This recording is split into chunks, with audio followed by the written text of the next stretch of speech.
साज के शहर मेरठ का बिगुल प्रथम विश्व युद्ध से बसता आ रहा है और आज भी अपने राष्ट्रपति भवन से लेकर के व्हाइट हाउस तक में यहाँ के बैंड बजते हैं।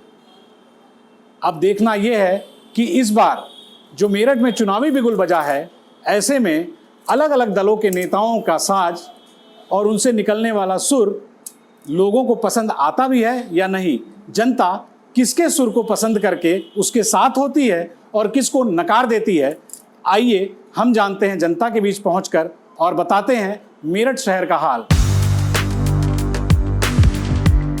वाद्य यंत्रों की दुनिया के बेहतरीन निर्माताओं में से एक नादिर अली एंड सन्स के प्रांगण में जितनी बेहतरीन धुनें सुनाई पड़ती हैं, बाहर गली में कदम रखते ही संकरी गलियां और जाम परेशान करने लगता है।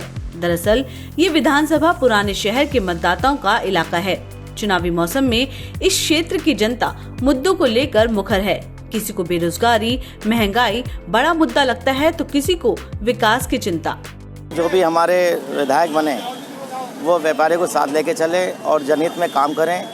जो काम अधूरे रह गए उनको लेके चलें। अब जैसे कई सारे मुद्दे होते हैं, जैसे कि हमारे GST को लेकर है, कोई संशोधन नहीं आया, और जैसे कि अब जो है नया बजट आया था उसमें भी कोई व्यापारियों के लिए कोई संशोधन नहीं आया। जो मुद्दे हैं वो मेन मुद्दा है एक लॉ एंड ऑर्डर का, मतलब जो शांति व्यवस्था, शहर में आने में जाने में बेफिक्री, ये कुछ सालों में, पिछले कुछ सालों में मतलब ये मेन मुद्दा है। हम लोगों को, व्यापारियों के लिए तो बहुत बड़ा एक सुरक्षा का मुद्दा है, जिसमें अब हमें ऐसा लगता है कि हम लोग काफ़ी सुरक्षित महसूस करते हैं हर तरह से। जैसे पहले गुंडागर्दी या बदमाश इस तरीके से भी कुछ भी बोल जाते थे या कर जाते थे, कम से कम उस पर बहुत सुधार है। मेरठ जिले की 7 विधानसभा सीटों में मेरठ शहर सबसे छोटा क्षेत्र है। 1951 में इसका गठन हुआ था। अब तक भाजपा के डॉक्टर लक्ष्मीकांत वाजपेयी ने सर्वाधिक 4 बार यहां से जीत दर्ज की है।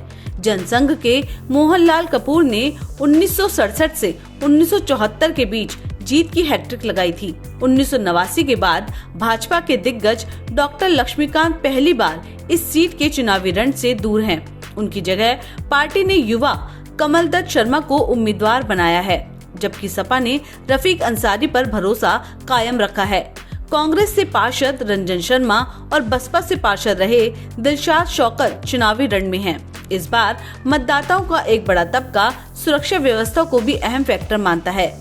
यहाँ पर ऐतिहासिक और प्रथम स्वाधीनता संग्राम के कई अहम केंद्र तो हैं, लेकिन उनका रखरखाव नहीं है। हालांकि विकास के बयार अब इस क्षेत्र में भी अंगड़ाई लेने की तैयारी में है। रैपिड रेल प्रोजेक्ट का बड़ा हिस्सा इस क्षेत्र से भी होकर गुजरेगा। ऐसे में लोगों को उम्मीद है कि इस हिस्से के भी दिन बहुरेंगे।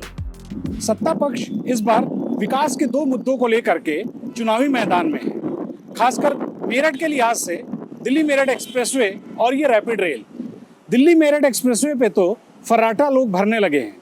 रैपिड रेल का निर्माण देखिए कितना तेजी से चल रहा है, इसके पिलर तैयार हो रहे हैं। अब ये देखना है कि दिल्ली से मेरठ की दूरी को कम करने और बहुत सुगम्य बनाने वाली यह देश की पहली रैपिड रेल क्या इस चुनाव में भाजपा को जीत दिला पाएगी या जनता कुछ और मुद्दों की तलाश में है। दिल्ली रोड से अमित तिवारी के साथ मैं रवि प्रकाश तिवारी, दैनिक जागरण मेरठ के लिए।